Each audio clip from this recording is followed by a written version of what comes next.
Cette émission vous est présentée par les lubrifiants Seven, des produits authentiques hérités de la compétition. Recrute Expert, recrutement, conseil RH, agence d'emploi. Stylimo, réseau national de mandataires immobiliers.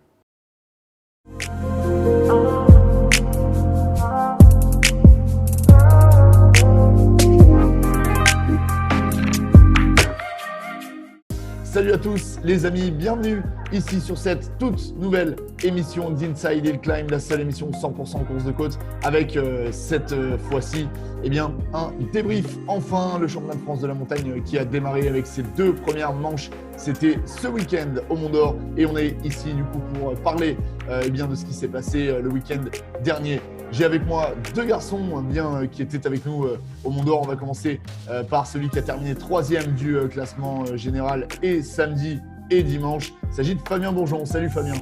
Salut Pierre, salut à tous. Merci beaucoup d'être à nos côtés Fabien. Un autre garçon qui faisait son retour à la compétition ce week-end justement. Il nous reparlera un petit peu de tout ça. C'est Jimmy Herman. Salut Jimmy. Salut Pierre, bonjour à tous.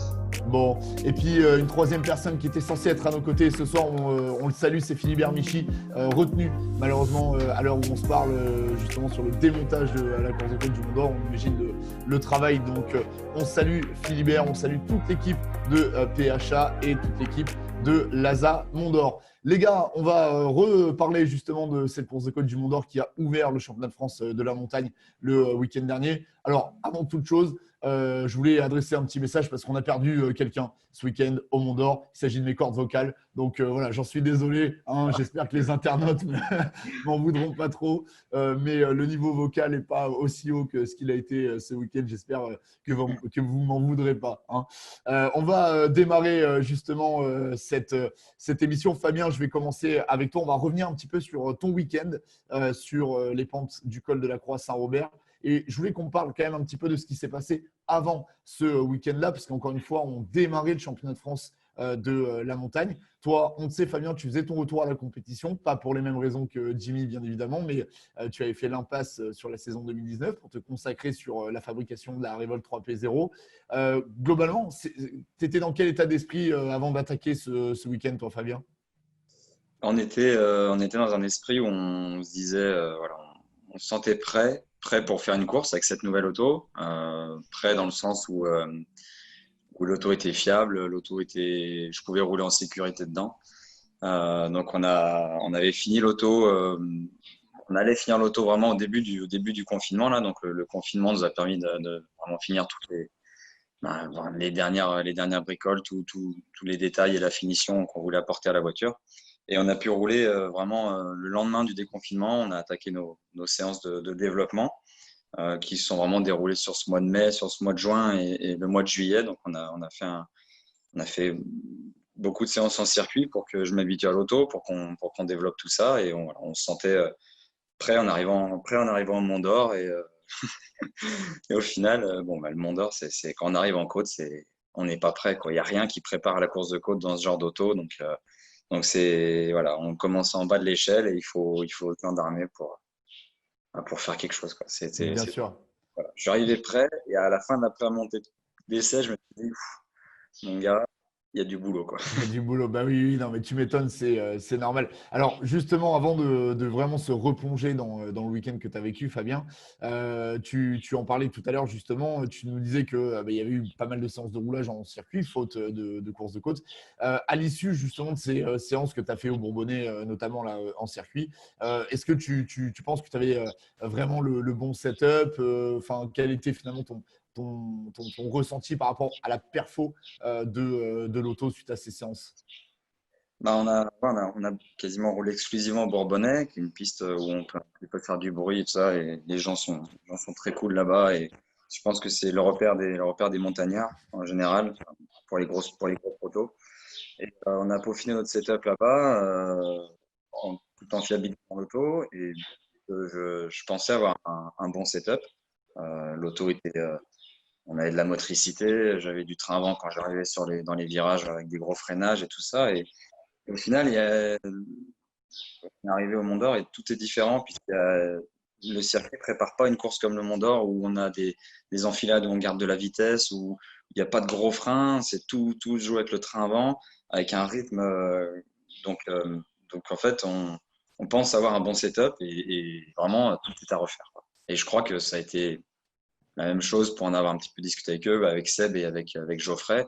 On a tous travaillé d'arrache-pied en se disant, bon, go, là, l'auto, elle est équilibrée, elle va bien, c'est top. Maintenant, on va pouvoir s'exprimer un peu en cause au Mont d'Or et au final, il faut recommencer. Et oui, oui, et puis quelle difficulté on imagine de démarrer au Mont d'Or, quoi, hein. Je pense qu'il y a des épreuves beaucoup plus simples pour pour démarrer une saison. Alors, justement, on va parler maintenant de ton week-end en lui-même, Fabien. On va se focaliser d'abord sur la journée du samedi, hein, parce que vous le savez, bien évidemment, chers amis, cette saison, eh bien, elle est un petit peu particulière aussi au niveau du format, hein, puisque chaque week-end de course va être découpé en deux manches, une le samedi et une le dimanche. Samedi, eh bien, tu t'engages aux essais. Du coup, Fabien, avec une première montée plutôt très convenable, on va dire, en sachant que c'était ta première montée en course de côte. Et bon, dans la première montée de course, tu as eu justement quelques petits soucis. Mais bon, finalement, ça s'est plutôt bien finalisé sur la journée. Quel est ton regard, toi, justement, sur la journée du samedi? Voilà, bah, c'est vrai que cette première journée du samedi, une manche d'essai, deux manches de course. Je suis parti dans une optique de dire, voilà, faut que je fasse déjà une première montée qui va me servir de base de travail, mais sans pour autant être vraiment dans un rythme ultra dégradé pour, bah, enfin, je voulais quand même mettre un petit peu de rythme en disant, voilà, il faut se mettre tout de suite dans le bain et attaquer, quoi. Donc là, c'est vrai que la première montée d'essai est convenable. Ça m'a permis d'avoir une première caméra convenable, des acquis de données qui donnent quelque chose. J'ai regardé où je pouvais, je dirais facilement, commencer à grignoter des dixièmes et des secondes. Et en partant à la première montée de course, on n'avait pas changé le setup. J'avais vu que mon auto était un petit peu feignante du train avant dans tous ces enchaînements. On a préféré, on s'était trompé en pression de pneus avec des tests qu'on faisait en circuit. On était parti trop bas, mais parce qu'en fait en circuit, on a tendance à beaucoup plus chauffer les pneus que ce qu'on fait en côte. Donc voilà, on s'était trompé sur la pression de pneus. On a dit bon, on va essayer de quelque chose d'autre. Et j'avais toujours mon même défaut châssis, je dirais, au niveau du train avant. Et je suis arrivé au Buron un peu vite, je pense. Enfin, j'ai passé le petit gauche à fond du Buron après le gauche-droite 90. J'ai freiné comme la montée du matin, mais j'arrivais plus vite. Donc, je me suis vu plus vite. J'ai gardé les freins et j'ai perdu l'auto de l'arrière. J'ai eu une chance inouïe de casser quasiment rien, quoi. À part la sono. Par la sono. Si vous étiez à la carrière, c'est un peu à cause de moi que vous aviez plus de temps, je suis désolé. En tout cas, ouais, avec l'équipe des dépanneurs et Marc Abouzi, ils ont sorti l'auto sans rien abîmer de plus. On a pu tout checker. Je suis redescendu par la route justement pour vérifier qu'au niveau des trains roulants, tout ça, tout était OK. Donc ça nous a permis de rassurer. On a réparé un petit peu la carrosserie et l'extracteur. Rien d'autre avec essai, quoi. Donc c'est vraiment une chance énorme. Et forcément, ça n'est pas en confiance, hein, parce que sorti comme ça, après 2 ans de boulot, tu te dis bon, il va falloir se calmer un peu parce que c'est pas le tout de tout casser maintenant, quoi. Et on a attaqué du coup la dernière montée de course du samedi où voilà, j'ai voulu mettre un petit peu plus de rythme tout en ralliant l'arrivée parce qu'au final j'avais fait la portion Buron jusqu'à l'arrivée qu'une seule fois. Et là on améliore en 19-0, donc c'est plus qu'honorable, je pense. C'est ce que j'allais dire. Voilà, ouais, tu vas terminer cette journée en 2-19-0 et tu vas du coup prendre la troisième place. Donc, premier podium, hein, en championnat de France de la montagne dès cette première manche du championnat au volant de la révolte. On passe maintenant au dimanche. Alors, dimanche, on va dire, ça a été à la fois un petit peu plus compliqué et à la fois avec une meilleure fin, on va dire, parce que tu vas améliorer ton temps. D'abord, il s'est passé deux, trois petites bricoles et aux essais et dans la première montée de course. Tu peux nous expliquer un petit peu ce que tu as vécu? Ouais, j'ai fait un petit peu la même erreur de pilotage que la veille, mais cette fois dans le gauche du Tarès, après la sortie des S en milieu de parcours. J'ai fait la même erreur, je suis bien mieux sorti du droite à la fin des S, je suis arrivé plus vite dans ce gauche-là, et cette survitesse j'ai pas trouvé j'ai pas assez freiné, pas assez ralenti l'auto, encore une fois, et voilà, c'est vraiment des erreurs de débutants, mais avec ce type d'auto enfin, on est en quelques fractions de seconde à 160, 170 entre deux virages. Et voilà, donc j'ai fait la même erreur. Heureusement, enfin, moins de dégâts, puisque là, je suis vraiment venu lécher le rail avec le train arrière et le train avant. Donc, ça nous a pas bloqué. On a pu réparer les petites bricoles et repartir pour la première montée de course. Et là, à la tranchée, je rétrograde, je passe la deuxième dans l'épingle de la tranchée. Et au moment où je raccélère, la pédale était au fond, le câble d'accélérateur avait pas cassé, mais quelque chose qui s'est dévissé vers le moteur. Donc, plus d'accélérateur. Je me suis garé gentiment sur le parking. On a attendu la fin de la montée. Ça a permis de voir passer un peu les copains. Et oui, parce qu'en plus, du coup, tu Je pas étais. les voir passer, C'est sûr. mais bon. Donc, Comme tu étais. dommage, parce que c'est du manque de roulage. C'est sur 6 montées, au final, je vois que 3 fois l'arrivée dans de bonnes conditions. Donc, c'est pas ce qu'on attend pour une première course. C'est beaucoup de ma faute, hein, mais voilà. Et la dernière montée de course, ben, écoute, oui, j'avais un sentiment bien plus cool. Enfin, je me suis senti mieux dans l'auto. Je me suis vraiment fait plaisir. Cette dernière montée, c'était un sentiment de fou à l'arrivée, de, de, de, de commencer à dompter un petit peu la bête, quoi. C'est vraiment au fil des kilomètres, parce qu'il n'y a rien qu'entraîne à la course de côte. Il n'y a rien qu'entraîne à avoir les yeux qui défilent sous la passerelle à 180. Enfin, voilà, c'est vraiment du roulage et il faut prendre le temps de le faire. Mais cette saison, il n'y a que 3 courses, donc on va pas pouvoir faire une grosse saison d'apprentissage si on veut être performant et aller chatouiller les meilleurs l'année prochaine. Ben, c'est pour ça aussi que voilà, tous les kilomètres pris sont bons, et évidemment l'erreur, elle est fatale à tous les niveaux, quoi. Ça, c'est certain. En tout cas, tu termines du coup la journée du dimanche en 2:18, hein, c'est ton dernier chrono sur la journée du dimanche, et tu reprends à nouveau la 3e place. Du coup, ben, ça fait de toi le 3e homme, hein, de ce championnat de France de la montagne, derrière Geoffrey Schatz et Sébastien Petit. Ton objectif d'ici la fin de la saison, Fabien, ça sera quoi? Est-ce que ça sera d'aller chercher Geoffrey et Seb, ou est-ce que ça sera simplement d'engranger les kilomètres en vue de 2021? Engranger des kilomètres, ça c'est certain, parce qu'il faut rouler, il faut continuer à développer la voiture. Quand il y a 6 montées par week-end, on ne peut pas essayer des milliers de choses. Maintenant, je pense que Seb est lui aussi en développement. En fonction de la vitesse à laquelle il va développer la voiture, j'espère qu'on se battra quand même avec lui et essayer de le chatouiller. J'aurais aimé faire 2 montées vraiment clean dimanche après-midi pour voir ce qu'on pouvait réaliser comme temps. Mais voilà, on a fini 2 fois 3e. Après, je pense que repart avec le même matériel que l'année dernière. Ça fait un paquet d'années qu'il roule dans des grosses autos, tout comme Seb. Et Geoffrey, au vu de sa pointe de vitesse actuelle, je pense que sur 2020, c'est clairement pas jouable pour nous. Je veux pas non plus me mettre dans des positions où je débranche le cerveau et coûte que coûte essayer de gagner des secondes. Non, il faut le faire intelligemment. Donc voilà, j'espère que les autres aussi viendront se mêler à la bagarre, parce que si on compte tous les E2SC en France, on aurait dû être 7 au Mont d'Or. Et oui, c'est clair, c'est clair.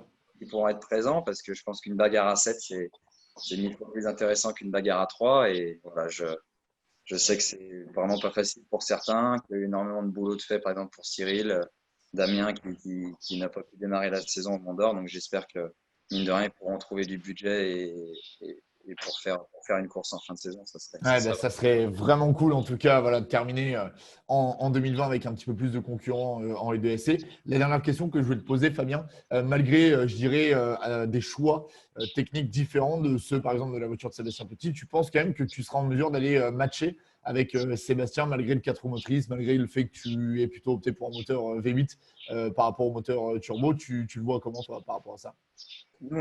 C'est vrai qu'on a le V8 parce que c'est une opportunité qu'on a eue au début du projet.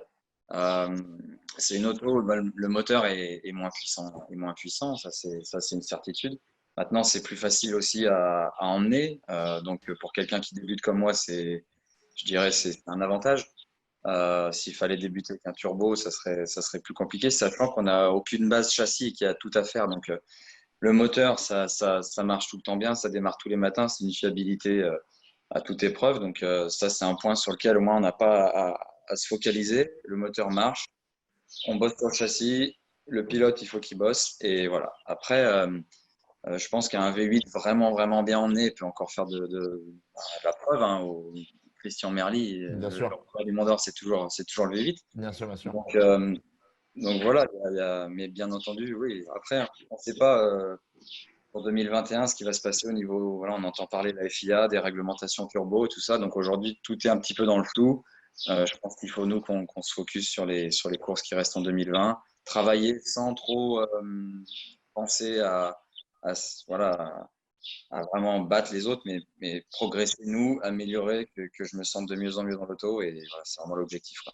Mais Ouais, bien bien sûr, sûr. l'objectif c'est d'aller les battre à terme. Après, si ça soit pas avec le V8 et si l'année prochaine ou dans 2 ans on décide de monter un turbo, rien ne nous en empêche. Aujourd'hui, je suis pas du tout fermé à l'option turbo. C'est juste que le V8 s'est présenté à nous et on a attaqué comme ça.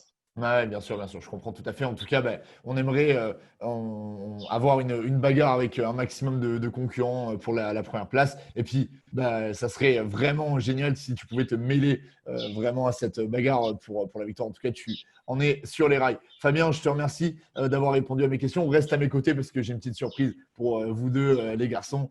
Vous allez voir ça tout à l'heure. On va maintenant passer au deuxième garçon qui est à nos côtés. Lui aussi, il reprenait la compétition ce week-end.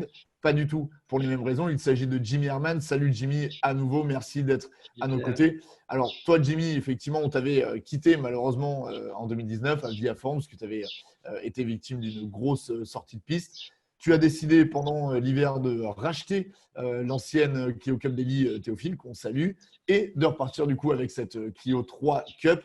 Rapidement, qu'on comprenne un petit peu dans quel état d'esprit tu étais avant de partir au Mont d'Or. Comment tu te sentais psychologiquement, en sachant qu'il y a forcément le spectre de cet accident. Comment tu te sentais, toi, en amont de ce week-end? Moi déjà c'était compliqué parce que contrairement à Fabien, j'ai pas fait d'essai, j'ai pas pu faire d'essai avec la voiture. Donc déjà là c'était compliqué, je connaissais pas l'auto, donc me lancer sur une course de côte directement sans connaître la voiture. Après psychologiquement l'accident c'est quelque chose de très dur à vivre. Et, se retrouver devant la première ligne de départ le samedi matin, ça a vraiment été très très très dur pour moi. Très stressant, mais bon, au final, le week-end s'est bien passé. On a amélioré de montée en montée. Et le stress est parti de montée en montée aussi. Et puis le plaisir est revenu. C'est ça le principal. Parce que mon premier stress c'était de ne plus avoir de plaisir dans une auto de course. Suite à l'accident, d'avoir trop d'appréhension. Mais la passion est toujours présente. C'est bien ça le plus important pour moi. Ah oui, non, mais c'est clair, c'est clair. Et puis, c'est vraiment pas évident parce que, comme tu le disais, tu n'as pas pu rouler du coup avec cette auto, il faut le préciser. Donc, forcément, découvrir, je dirais, une auto sur le Mont d'Or, c'est un petit peu comme toi, Fabien, c'est pas du tout évident pour le coup. Juste, Jimmy, qu'on comprenne aussi, qu'on parle un petit peu aux non-initiés de la course de côte. Avant, tu pilotais une Clio 2 Cup. Aujourd'hui, tu es sur une Clio 3 Cup. Au-delà de la partie esthétique, tu peux nous parler un petit peu de la différence entre ces deux autos? La Clio 2 Cup, elle est, je pense, à pilote égal plus performante parce qu'elle est plus légère pour la différence de puissance qu'on a. Parce qu'elle fait 100 kg de moins que la Clio 3. Après, je pense que ça dépend des tracés. Sur les tracés peut-être plus sinueux qui demandent plus de châssis, la 3 sera mieux parce que le châssis de la 3 est juste démoniaque. Les freins, pareil. Mais après, au niveau moteur, la 2 reste quand même bien au-dessus, je pense. Ouais, donc Le plaisir, plus une auto de course, la 3 que la 2, et la 2 était peut-être plus sur la puissance, on va dire, que sur le développement. Ouais. Ah ouais, ok. Je vois. Après, en termes de plaisir, comme je disais à Jean-Pierre, dans le Stylimo, j'ai pris plus de plaisir ce week-end malgré cette appréhension que tout le reste de la saison que j'ai pu faire avec la Clio 2. Donc, quelque part, niveau confiance, niveau de feeling, c'est important. C'est que ça marche bien, ouais, effectivement. Alors, Jimmy, on va revenir sur ton week-end, on va en parler un petit peu parce que, effectivement, je sais que tu étais stressé à juste titre, on peut le comprendre. Tu as démarré samedi ta première montée d'essai de manière assez prudente, tu ne voulais pas prendre de risques, tu es monté quand même assez cool, mais quand même, tu as plutôt bien marché puisque tu as démarré, premier chrono aux essais, tu étais en 3,26. Première montée de course en 3,20 et tu as terminé en 3,14. Donc, ça veut dire que grosso modo, tu as gagné 12 secondes en l'espace de la journée. Quel est ton regard, toi, sur ta journée du samedi, justement? Bon, bah, la journée du samedi, bah, déjà, la première montée, quand je découvrais la voiture, je savais pas du tout à quoi m'attendre dans les premiers virages, au niveau comportement, au niveau freinage. Donc là, c'était vraiment sécurité maximale. Et puis bah, après, au fil des montées, on essaye de comprendre l'auto, puis d'améliorer au fur et à mesure, prendre un peu de confiance, même si ça reste très compliqué dans les parties rapides où moi, j'ose pas, alors que le châssis, il demande que ça, quoi. Les limites sont hyper loin. Mais bon, dans le samedi, j'en ai positif parce que bah, j'améliore, comme tu dis, de 12 secondes. Donc, ouais, plutôt positif, un plaisir énorme dans la voiture. Donc, tout bénef. Bon, nickel, nickel, nickel. 12 secondes de gagné, ça c'est pour le samedi. On passe maintenant au dimanche. Alors, on le dit souvent, en sport automobile, c'est plus dur d'aller gagner les derniers dixièmes que d'aller gagner les secondes, bien évidemment. Et c'est vrai que l'écart était moins important, je dirais, par rapport à ton gain en chrono sur le dimanche. Mais bon, tu termines quand même, pour le coup, sur un super temps, parce que tu termines en 3,09 sur ta dernière montée de course hier. Ce qui fait qu'à la fin, pardon, tu termines septième de la classe A3. Donc, plutôt un week-end très positif. Non, qu'est-ce que tu en penses, Jimmy? Alors moi, déjà, l'objectif, je m'étais fixé le dimanche matin, vu ce que j'avais fait samedi, c'était d'arriver à descendre sous les 10. Bon, ça a été la première du matin, j'ai bien roulé. La deuxième, l'après-midi, j'ai complètement très mal roulé. Je me suis enfermé dans la partie du manège, donc la partie sinueuse à mi tracé. Donc là, je savais que c'était coincé. Pour le chrono, c'était mort. Et puis bah, la troisième, j'ai chaussé des pneus un peu meilleurs. Tout en restant prudent, j'arrivais à améliorer de presque 3 secondes sur la dernière montée. Donc objectif atteint, voiture entière le dimanche soir, confiance, on va dire, meilleure. En train d'être gagné, ouais, progressivement. Puis prêt pour rouler à Turkheim. Alors, je crois que tu vas faire un petit. Enfin, tu vas essayer peut-être de faire une petite incartade entre aujourd'hui et Turkheim, parce que je crois que tu vas partir du côté du circuit du Luc avec notamment Franck, ton sponsor, ton partenaire. C'est ça, Jimmy? C'est ça, donc là en fin de semaine, on va rouler à partir de vendredi au Luc en Provence. Donc moi en double monte avec Franck et Jean-Pierre et Patrick, donc notre mécano, que je remercie autant Jean-Pierre que Patrick pour ce week-end parce qu'ils m'ont donné un coup de main énorme. Eux rouleront sur la M3, donc au Luc, et on aura comme coach Jérémy Alvaneda, que je remercie aussi parce qu'il m'a beaucoup aidé ce week-end. Donc, on va essayer de faire beaucoup de roulage pour prendre de plus en plus de confiance dans l'auto et se sentir de mieux en mieux pour être un peu plus performant pour Turkheim et la fin du championnat. Bah ouais, carrément, carrément. Alors justement, on va en parler de cette fin de championnat, puisque toi, maintenant que tu as déménagé, on va dire que tu as presque deux courses à domicile là qui arrivent entre Turkheim d'un côté et Bagnoles de l'autre, Bagnoles-Sabran. Quel va être ton objectif là pour le coup? Est-ce que ça va être justement d'aller chercher pourquoi pas les meilleures positions? On sait que par exemple ce week-end, Maxime Doja et Maxence Passaquet ont plutôt bien marché en Keo Cup. Est-ce que tu vas essayer dès cette année d'aller te rapprocher de ces gars-là, ou est-ce que tu vas prendre des courses les unes après les autres et surtout engranger des kilomètres?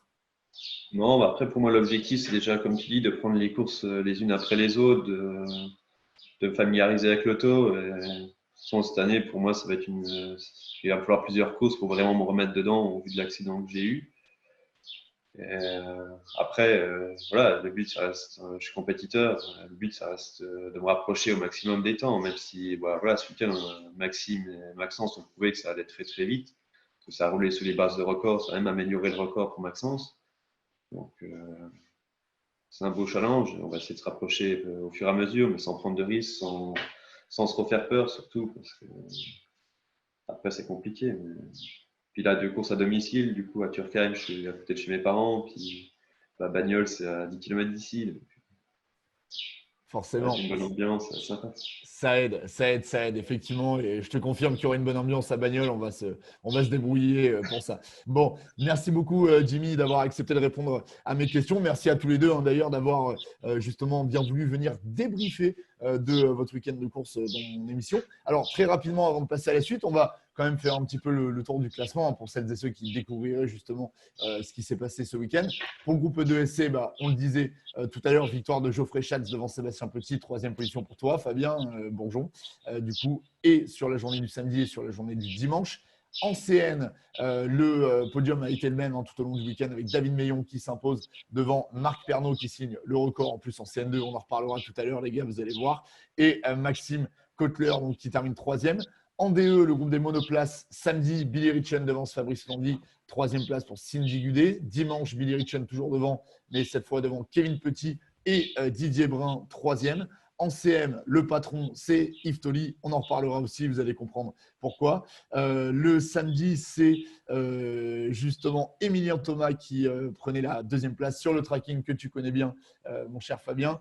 François Laroche était 3e. Le dimanche, toujours Emilien Thomas à la 2e place derrière Yves Tolly. Mais c'est le jeune Fabien Borgognon qui a signé la 3e place, originaire de Montélimar. En GTTS, Pierre Courroy devant Ronald Garcès. 3e position le samedi pour Philippe Schmitter et 3e position le dimanche pour Steve Compin qui découvrait justement le comportement de la Porsche de Nicolas Ververt qu'il louait pour ce week-end.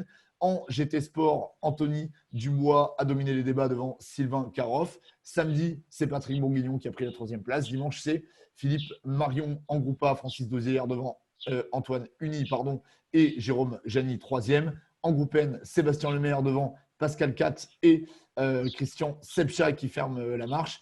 En F2000, Christian Boulanger devance Laurent Etier et Florian Barter. Et dans le groupe FC, c'est Mathieu Noué qui devance Geoffrey Demero. Samedi, il a devancé Arnaud Vermersch et dimanche, Fred Bress.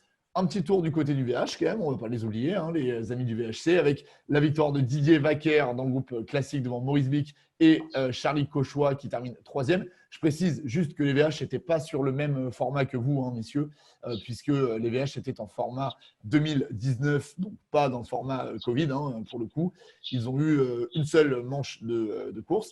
Dans le groupe A, VHC, c'est Jean-Yves Pierrel qui s'est imposé devant Samuel Charon. Dans le groupe 1, il n'y avait que François Dura. Il s'est logiquement imposé. Dans le groupe 2, Antoine Eddy devance Viviane Bonardel et Anthony Rollet. Dans le groupe 3, dans le groupe 4, dans le groupe 5, c'est respectivement Norbert Rieu, Fred Chambon et René Michon qui se sont imposés. Ils étaient tout seuls. Dans le groupe 6-7, Pascal Ferretti devance François Lègre. Et dans le groupe 8-9, Sébastien Brizard devance Gilles Cursou et Jean-Marc Debonne. Voilà tout pour les classements. On va passer maintenant à la suite, à la fin de cette émission. C'est le quiz. Vous le savez, dans mon émission, il y a toujours un petit quiz sport auto. Bien évidemment, sur ce quiz, les garçons, on va parler du Mont d'Or 2020. Vous vous en doutez. Alors, première question. Le record en CN, il est tombé. Ce week-end, il était propriété de Julien Français. Il datait de 2018. C'était 2 minutes 25 118. Je vais vous demander de vous rapprocher le plus possible, messieurs, du tout nouveau record établi par Marc Pernaut. Fabien, ta première proposition? 2,24, 750. Ok. Jimmy? 2,24 600. Alors, je vais attribuer le point à Fabien quand même, parce que c'est 2,24 787. 2,24 787. Le chrono de Marc Pernaut qui a été quand même assez balèze tout au long du week-end. Il l'a réitéré 2 fois, je pense. Ouais, c'est ça. Ouais. Franchement, il a été vraiment, vraiment très, très fort. Deuxième question, on va parler d'un nouveau record, un record en CM cette fois. Ce record, à la base, c'était toi qui l'avais, Fabien, avec le tracking, 2,34 130 en 2018. Le record, il est tombé. Il est maintenant à l'actif de Yves Tolly. Est-ce que vous êtes capable, pareillement, de vous rapprocher le plus possible de ce record, Jimmy? Il me semble que c'est 3 dixièmes de mieux que toi, Fabien.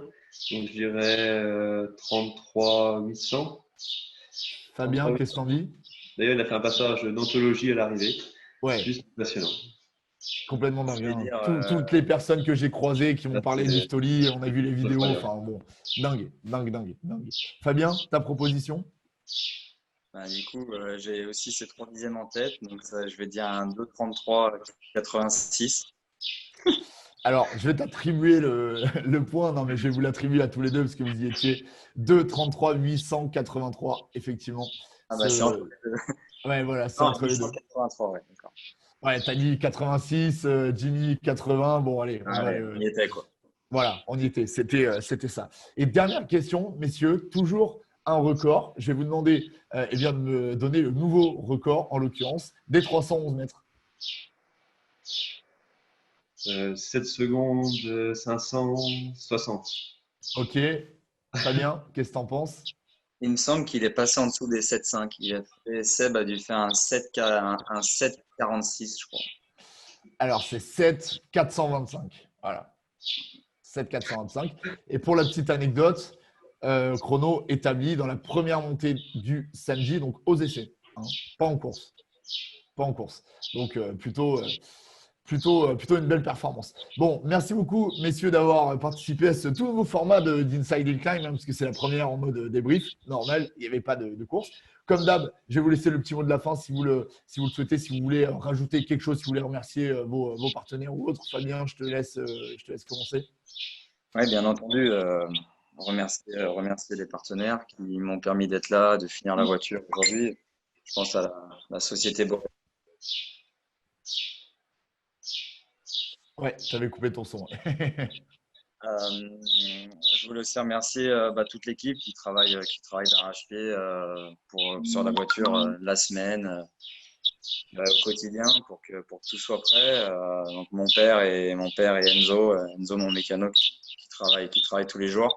Et là, on a donné du boulot un petit peu à pas mal de monde ce week-end pour réparer l'auto. Donc il y a Marc, le frère de Francis Dosière, et Jeannot qui ont vite tendu la main pour venir nous aider. Donc, je les remercie vraiment aussi. Et merci à toi, Pierre, de nous inviter à cette nouvelle émission de Inside Hill Climb. Et bravo pour ta performance sur cette première course. Chapeau. Merci. Je te retourne le compliment, mon cher Fabien. Et puis, c'est un plaisir justement d'inaugurer cette émission pour le coup. Jimmy, je te laisse le mot de la fin. Attention, tu es muet. Voilà, c'est bon, tu n'es plus muet. Moi, je remercie forcément Jean-Pierre de Stylimo, sans quoi je pense que je n'aurais pas roulé. Après, je remercie Patrick, donc notre mécano, qui a fait un boulot qui a vraiment beaucoup travaillé sur la voiture afin que moi je puisse vraiment me concentrer sur moi-même. Après, je remercie mes sponsors forcément, donc Franck Minier, Recrute Expert, les huiles Seven et les coiffures de Lorez, donc la femme à Franck. Je remercie mes parents qui ont fait le trajet pour venir me voir et tous les copains qui étaient présents pour me soutenir, ainsi que toi, Pierre, du coup. Et bravo pour ta performance aussi derrière le micro. Eh bien, écoute, pareillement, je te retourne le compliment à toi aussi, Jimmy, parce que je sais que c'était pas évident. On en a pas mal discuté justement avant cette épreuve. Donc, bravo à tous les deux, les gars. Et merci encore une fois d'avoir accepté de participer à mon émission. Je vous souhaite une bonne fin d'été, fin du mois d'août. On se retrouvera dans quelques jours de cela, quelques semaines pour la course de côte de Turckheim. Les amis, plusieurs choses à vous annoncer. Dans un premier temps, n'oubliez pas, je vous donne rendez-vous dès ce samedi pour une émission 100% dédiée à Lionel Régal, puisque nous allons malheureusement fêter les 10 ans de la disparition de Lionel et on va vous proposer une émission spéciale sur Lionel qui sera diffusée ce samedi 15 août, 10 ans après ce drame. Et puis, cette émission, elle est terminée pour nous trois, Fabien, Jimmy, mais pour le coup, elle n'est pas tout à fait terminée pour les internautes, puisqu'on va vous laisser avec la caméra embarquée au Mont d'Or de Jimmy Herman. Je vous dis à très bientôt. Profitez bien. Bonne soirée.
Thank you.